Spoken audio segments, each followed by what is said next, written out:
Come, join, arise, and shine. wish you all the best.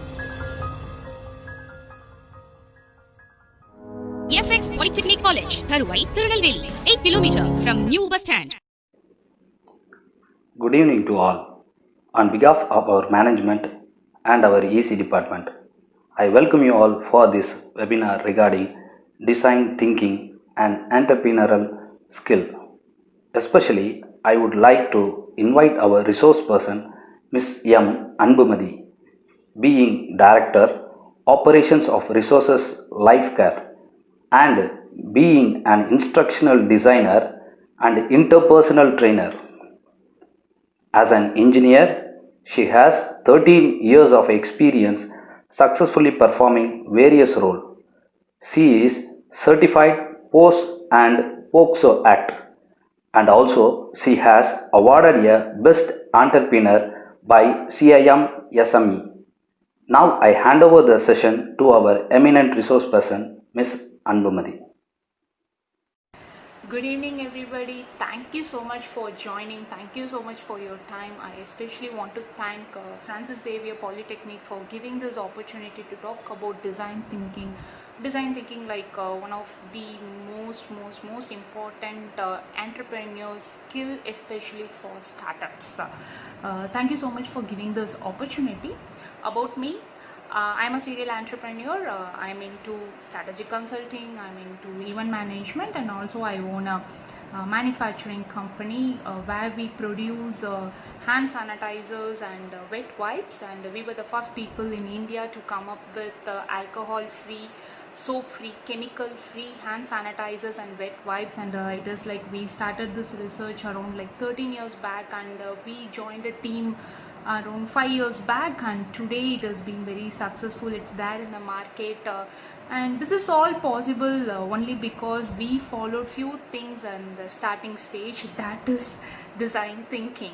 Only then I started concentrating more in this design thinking. Today I'm a design thinking expert. I'm working with a lot of startup companies to develop their product and bring it to the market. So today's session is not going to be lecture and all. It's completely more of talking about my experience, where I started, how it came into a complete framework. It's all about that, because we use design thinking for our business and it has been successful. So I wanted you people to adapt. If you really have some innovative ideas in you, you can definitely use design thinking to bring it to the reality. So today's agenda is first we will be talking about why innovation is very important in any business. Then we'll be talking about what is design thinking, 5 stages in design thinking, and last comes the very important informative session is what are the platforms where you can find supports for prototyping your ideas and funding, where you can find investors. So with this we get into the session. If you have any queries, please put it in the comment section. I will definitely get back to you with the answers. So why this innovation is very important for a business? Because today's market dynamics has been completely changed. I remember I started my career with sales. I remember pushing and selling a product to clients, but which is not at all possible today. Which is not at all possible, I tell you. So everything you wanna do something, you need to do a proper research and identify this is really needed in the market. So start with the market research. Why am I insisting on market research is because what usually people do is like they would have some experience with a company, and they would think like, okay, I'm very experienced now, I could do it on my own, I have independence, I can do better. So they start that business. Or there are few people would think like, this is not available in my neighborhood, let me start this so that I could reach it. Maybe that product would not reach in your market even. So always don't decide something on your experience or from your knowledge. Always decide with the research. So how could we do this research? We started everything with the research. I would say, like, before you decide the product or decide the service, first be particular with that technology or that one area of expertise you really want to land.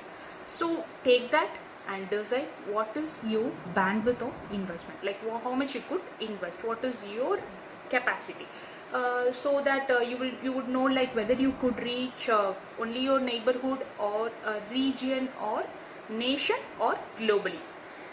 Because at this stage itself it's very better if you decide that, because if you want to reach global market you have to do a market research outside your country. Only then you will really know whether your service or product is being really need outside your country. If it is like national, you need to do market research in all the regions. If it is like regional, you have to do in all the zones. If it is like your neighborhood, you have to do in each and every corner of your neighborhood.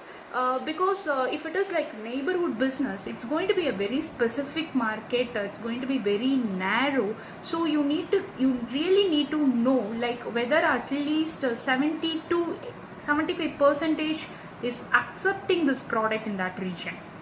So be very clear about your market research, put more time for it.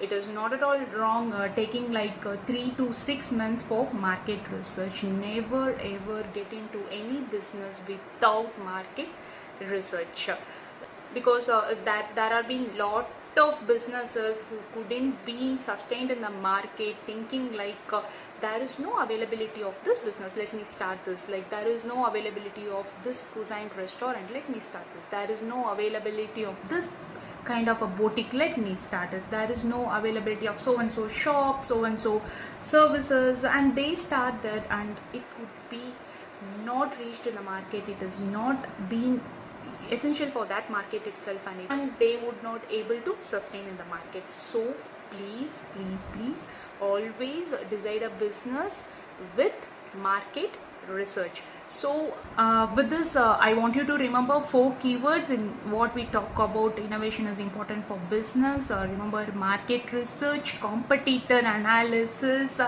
commercial potential of your product or services, and buying capacity of your audience, your target audience. Okay, with this we shall discuss about design thinking. What is design thinking? Design thinking is a foundation for innovation. That is the basic thing about design thinking.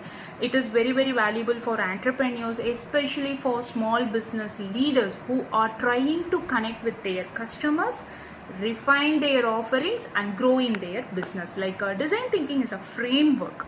It gives you a structured frame how to progress with your ideas and bring it to reality. It cultivates a mindset of entrepreneurs who are following design thinking. They will become seeing their world or seeing the problem through their customers lens, and they uncover those customers needs. Also they generate productive ideas, and also very easily they would able to learn whether this idea works or not works. So this is the main thing about design thinking. You will be wearing a customer's lens. You will be able to do that. You will be able to identify what that real need of your customer, and you will be able to define it and come up with ideas. As I said, design thinking is a framework. It's a framework of 5 stages. Like crossing each stage, you will be able to untie the loops, and you will be finding the solution for that particular problem you have taken. So with this, the first stage is a data collection. What is data collection? Data collection is what we said. We were talking about market research. Like, so whatever you get from market research, whatever the inputs you get from market research is the data. Otherwise you will also have your own experience, also you would have learned from somewhere. So this is all the data. So you will all put that together, and you will be able to come up with what really people thinking and what really happening and all. So data collection is more of like it's human centered, because design thinking itself is a human centered. So you will be able to understand what really people thinking, and you will be noting down everything. For this I would like to talk about my business. I would like to relate my business here. we started this like 5 years back. We did a market research. We had a team meeting. It's like a brainstorming session. We discussed what could we really do. We wanted to do something. We came up with one particular point. We really wanted to do something with chemical free products. Okay, then, and we thought, okay, let we come up with chemical free products for infections, for fighting against germs, virus. Okay, fine, yeah, fine, that is the second point we came. Then we thought like infections. When it comes to infections, the first thing that came in mind is like, let us find something for bathroom cleaning, kitchen cleaning. Then okay, let us not get into that. Then we thought like, okay, let us get into some specific market. Like there are a lot many products for this. We wanted to do something in a specific market. Then we decided hospital is the best place. Okay, because hospital is like one place it is being most infected, they've been born for this nosocomial infection. So we thought let us concentrate on that. So we particularly came up with a few ideas where we can cleanse those doctor tables, doctor stethoscope, doctor's gadgets, operation theater tables or desk equipments, surgical equipments and all. So this was the first idea we came up. Like we wanted to come up with a chemical free product, that too for cleansing the surfaces of tables or anything else in the hospital, surface layers of the hospitals. Okay, fine. So before concluding with this idea, we thought let us do some market research. So we came up with an idea, let us do for 3 months. Okay, as a team we started doing market research with questionnaires. We started talking with people. We had audio recordings, video recordings. Particularly our questionnaire had 6 questions and 5 questions were completely relevant to hospital, and sixth question is completely a different generic question. These questions were about where are the places you have a fear of touching in the hospital, how you feel meeting a doctor after he meets a patient, and what is that particular feel. We really wanted to know their feel, how would they feel being in hospital, are they feeling safe. So our 5 questions were completely related to this genre, and we had a 5th question. That is that one particular interesting question. It's a very generic question. What are the other places you had that fear of infection? You had that fear like I'm not safe. That one question really turned out our product. We never know till that people had this problem of facing the fear of infection, because they would not know what they are facing it, because they are in the air, they are in the water. So they really scared of infections. This has happened like 5 years back. So we were like surprised to see lot of answers, people talking about I had a fear of touching the bars of the bus, handles of escalator, buttons of the lift. And also I was really shocked reading a questionnaire. Like a mom, she told there were days my kid didn't get water in the school to wash her hands before eating. What she could do? She sends a hand sanitizer. And also a marketing person who told I used to travel lot many places, I use as a public toilet, I never get times I don't get a clean water to clean my hands. So this was really shocking. Then we thought oh really we need to concentrate something out of this specific market, and slowly our idea came away from hospital to general market. This is the first stage. Now I have data from questionnaires, I have recordings, I have video recordings. Now the second stage.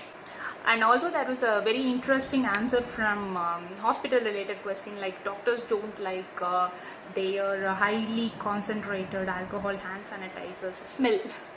So that is also there in our market research data.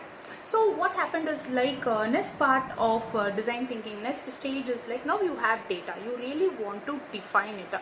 If you don't define, then you will not able to come to a clarity, you will not able to come to a conclusion, because what you're getting is all only bits and pieces. So you need to really give some proper framing for that. So what we really do is like when you talk with someone on market research, you really need to note down what is their body language, what they really thinking. It is kind of like trying to interpret, asking some why questions, and getting few more information, and also understanding like from their job or from their educational background, or some pain points they have. So it is very important to note down at all. So it is not just noting their words is important, it's very important to note down their mindset, body language and their pain points. This really helps you to define those data. So what we did is like we had a bundle of data and we defined everything, we had everything. What next step, what you have to do is like you have to put them in a funnel. We had like 6 funnels, and 3 funnels had majority of data. One is like people having fear of touching things, and second is like people not getting water to clean their hands, and third funnel is like Mr. and Miss Clean. They will be clean, but still they don't like those stickiness in their hands, so they wanted to keep their hands always fresh. So the first funnel is like people who had a fear of touching the bars in the bus, escalator handles, or lift buttons, or even getting inside the cab, touching the handle. So there were like a lot of people talking about that, because what we need to define is like what is that fear, what is that happens when they get into a mall. They may use a escalator, or they may use or a lift when they're touching a button, or when they're using the handle. If they don't get a water before they eat something in the theater or in the food court, what they do, they need to eat with the dirty hands. And our second funnel had people who be not getting water, because it is like a very shocking thing, a girl or little girl not getting water in the school before washing her hands. Just imagine a little girl playing in the playground and coming back for lunch period, she's not getting water, and she uses that alcohol hand sanitizer and she eats.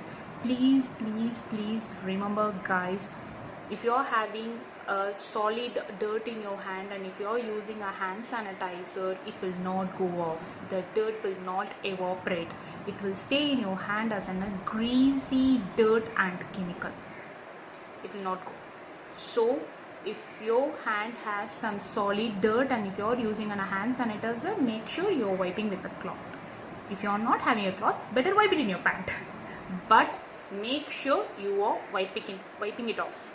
So just I was like thinking, imagining of that little kid. And also I've been in sales for so many years. I know like using unsafe toilets, and so not getting water after using the toilets, and this is all like touched us, and we really wanted to come up with some portable solutions and really feasible solutions. So we completely came out of this hospital specific thing, and we started thinking on the track of general personal hygiene products. So we came up with like a dozen of products, starting from newborn baby to a bedridden patient.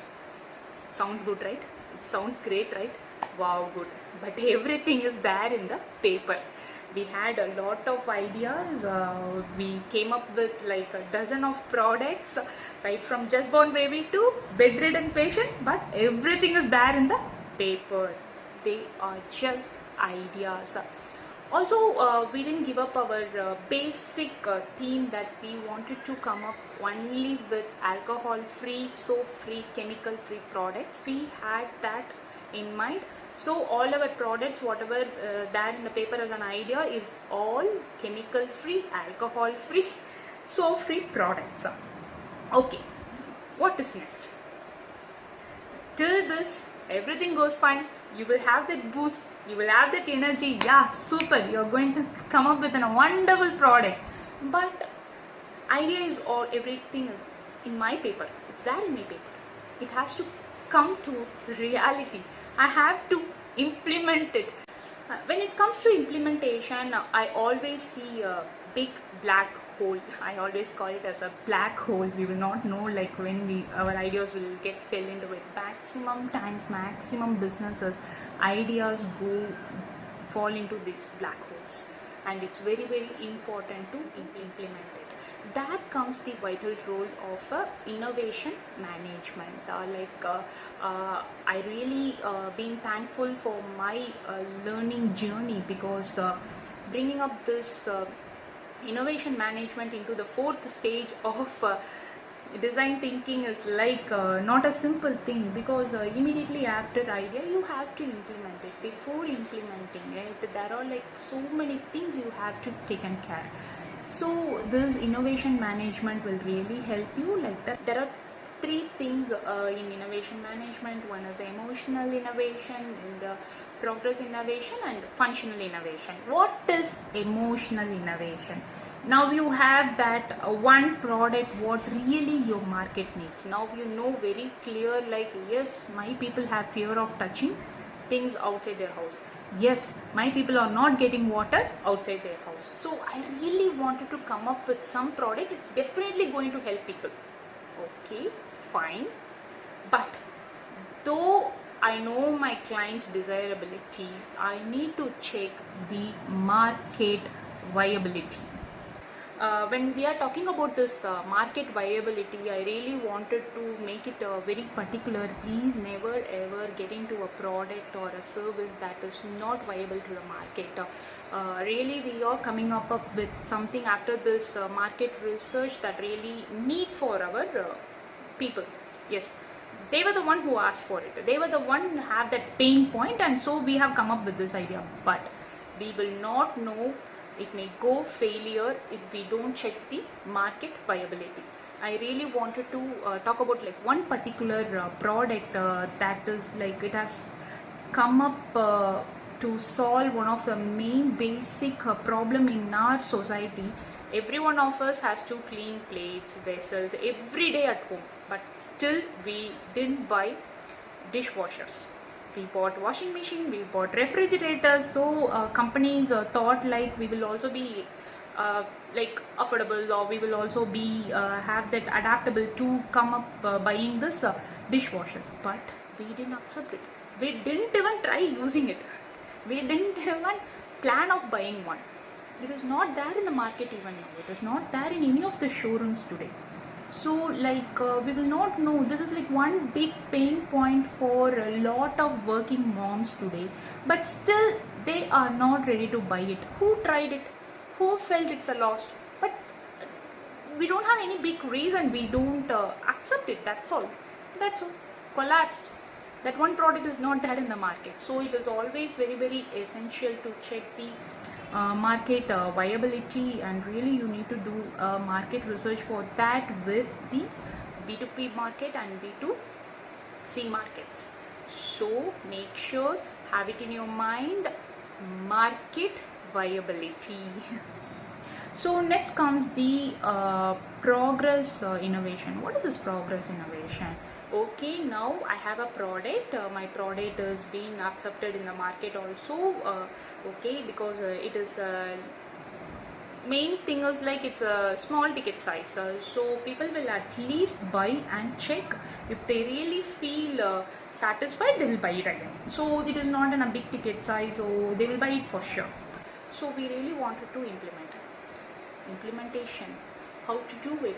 This is a cosmetic product, and this has like 2 years of expiry date. I need to do testing for 2 years. I need to wait, keep my first sample, send it for testing every month, and check their stability for 2 years. Not just that, I need to have a uniflow operation, because these are herbal products. We can't stop it at any point. If I have taken a batch, I need to completely finish it. I need to bring it to an end product. So if I start with the raw material in the morning, by evening it has to be there in the storage of end product.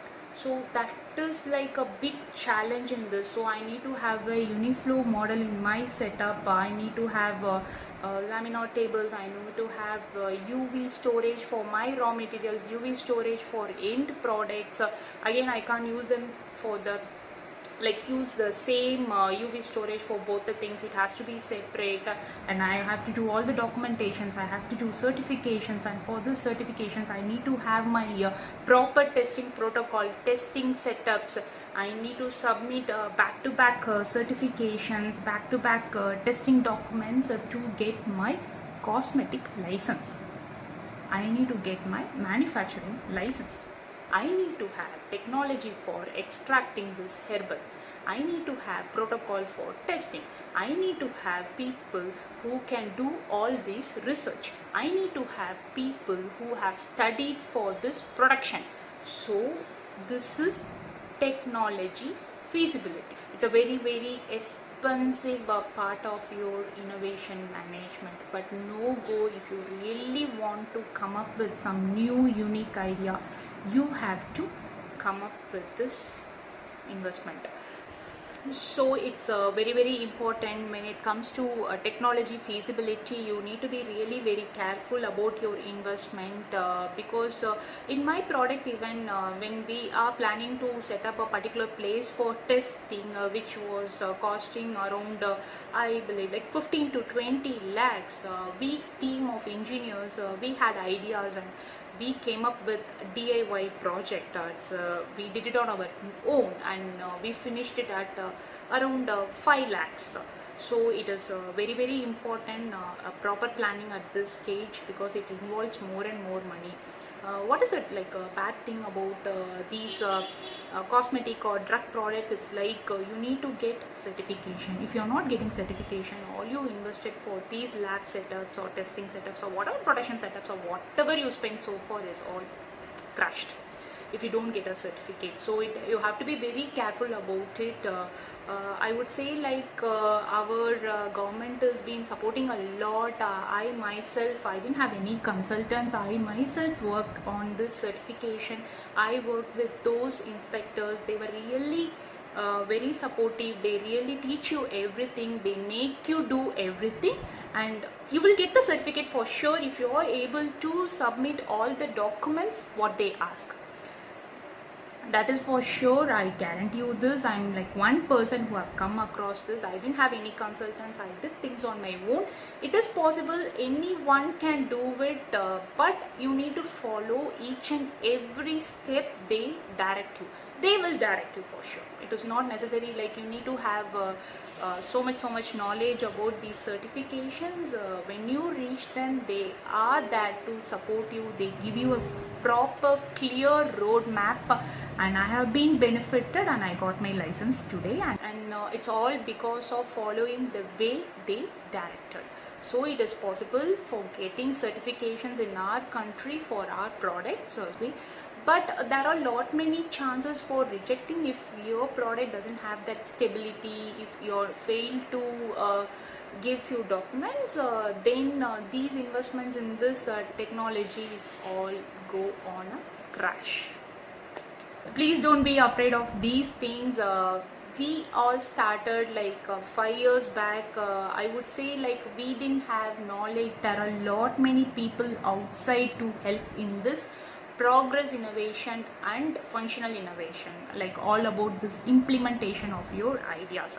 Even we are like one consultant today. We are helping people in implementation. As I said, my team is like well built. They are well equipped to come up with DIY ideas for implementation.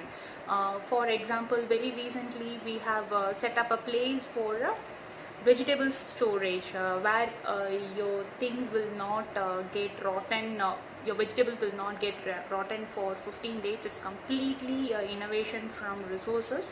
So we came up with a setup, and which been made it in a very cheaper cost, and that is the strength of us.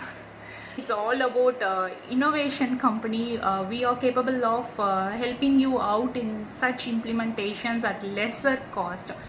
Not just that, there are a lot of government bodies who are there to support you for prototyping. For example, there are incubation cells, innovation councils, and these all are available in the institutes, colleges, university. I really want to talk about MHRD. MHRD today is working a lot with students of universities and institutions because very recently they took a survey. They got to know like only 20% of students have employability capacity, so they really wanted to work on students who really not capable of getting jobs. So they go for higher studies and they go for businesses. When they go for businesses, they don't have that proper knowledge because it was not taught in anywhere in our school or college. So MHRD today is working towards bringing up 5,000 innovation ambassadors. They are picking people from colleges, they are forming innovation council in the colleges, they are training on few particular topics like design thinking and innovation, technology transfer, entrepreneurship development program, and incubation cell. Regarding incubation cell, how to set an incubation cell, how to manage an incubation cell, and these are like four main topics. MHRD is more concentrated, and they are bringing up students of colleges as innovation ambassadors of India. So when this innovation councils are available in the universities, you can definitely go reach them for ideas, because we will have the idea of a product. When it comes to a technology feasibility, you really need some technical person to help you. So these innovation councils can definitely help you that. These councils are now available in almost all the colleges, so you can definitely get support, like idea support you can get from them. Okay, more than that, I need technology support itself. Yes, it's available through our government itself. It's incubation cell. There are a lot of big colleges, universities have come up with incubation cell, especially to help the startups. They have like a pre-incubation model, incubation model, acceleration model. In the pre-incubation model, they more work with their students. In incubation model, they work with startup companies. So what you can do is, like, it is not necessary you need to set up a lab, factory like me, what I have done. You can go to that place where they particularly work for so and so products. You can definitely get support from them. You can use their facilities. You need to be paid very less amount, because these incubation cells will not be supported by their institutions. They are separate, completely separate entity, separate. Most of the incubations are like NGO entities, so we are supposed to pay them, but you will not definitely pay more. It is going to be more less than whatever you set. Not just that, these incubation cells are being supported by government bodies like Ministry of Electronics, Department of Biotechnology, Atal Innovation Cell. Like there are a lot many departments who are supporting the incubation cell at the starting, so they are capable of supporting you.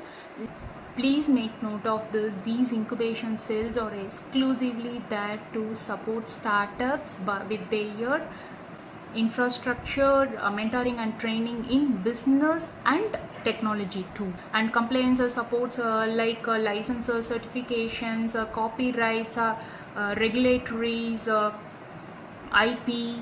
So market research, HR guidance, financial guidance, assessing to funding. They help you to how to approach like MSME and all. They will get you connected with other companies, B2B connections. They can definitely get you B2B connections. They can find you investors. They can get networking with other incubation. If you really need few more support on your products, they can definitely get you touch with other incubations. These incubation cells will definitely help you. There is a very exclusive team to support you on all these.